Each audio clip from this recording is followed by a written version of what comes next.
একটা মিষ্টি সম্পর্ক গড়ে তোলা যতটা কষ্ট, তার চেয়ে আরও বেশি কষ্ট সেই সম্পর্কটাকে টিকিয়ে রাখা। পরিপূর্ণতার সন্ধানে ছুটে কি হবে? আমি যেমন আছি তেমনটাই সুন্দর। জীবনের পথে কত কিছু হারালাম, কত কিছুই তো পেলাম না। সময় কেবল বয়ে গেল আর আমি রয়ে গেলাম। সময় বয়ে গেল, আমি রয়ে গেলাম এক ঘোরের মধ্যে। বিশেষ কিছুই নয়, নিতান্ত সাধারণ এই আমি।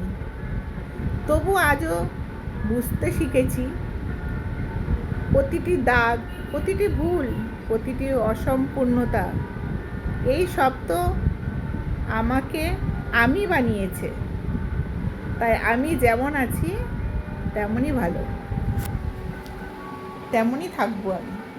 কে কি বললো আমার আই ডোন্ট কেয়ার।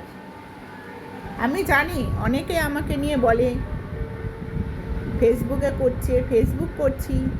তো ফেসবুক করছি, তো ফেসবুক করলে কি লোক খারাপ হয়ে যায়?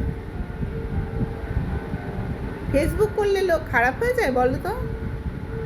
কোথায়? আমি তো খারাপ হইনি।